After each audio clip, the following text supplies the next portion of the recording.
applications and is relatively cheap. But as CTV's medical specialist Avis Favreau explains, redeveloping the drug may not fit into the business plans of the big pharmaceutical companies. The tumor, the 3D Dr. Evangelos Mikalakis has given cancer researchers a brand new lead with an old drug, a cheap, inexpensive powder that costs just pennies a dose. You typically get this eureka kind of feeling, and it's actually the most exciting thing scientists can get. The drug, called DCA in short, has been used for decades in humans with some rare inherited diseases.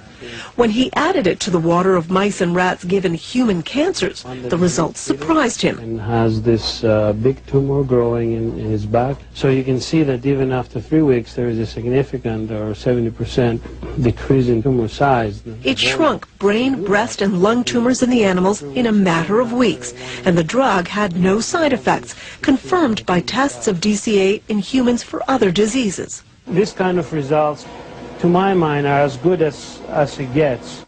And it seems to work by reviving the energy-producing components of human cells, allowing the cells to work normally again, triggering cancerous cells to commit suicide. Scientists agree that DCA now needs to be tested quickly in human cancer patients. This is exactly what we want, a drug that has activity, but has also minimal side effects for patients. But there's a problem. DCA isn't owned by any pharmaceutical company. There's no patent on it. So on one hand, it could become a very inexpensive new treatment for cancer. On the other, drug companies won't be interested in funding studies for a drug that won't make them a profit. This is a difficult question because typically, there are market considerations. So now Dr. Mikalakis has to find someone who will pay for the next round of testing. We hope that we can attract the interest of universities here in Canada and in the United States.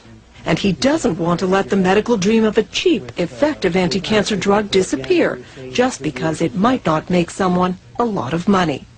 It costs, some say, about $100 million to get a new drug through all the phases of testing onto the market. So it will be interesting to see if this old drug actually gets a new chance at becoming an anti-cancer medication. Lloyd? Well, Avis, your report tells us that this drug has great promise. So why aren't companies and institutions lining up to get behind it? Well, first of all, Lloyd, this is the initial report.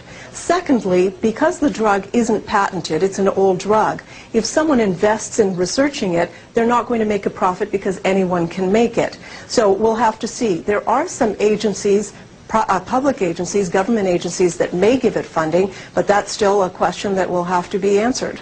But unless big pharmaceutical companies are behind these things, they may go nowhere, is that it? Well, actually, Lloyd, I've had 2 other stories where drugs have shown great promise in the preclinical phase, and because they were orphan drugs and no one picked up, nobody could get the patent on it, they've gone nowhere. So I will be keeping an eye on this one. Thank you very much, Avis.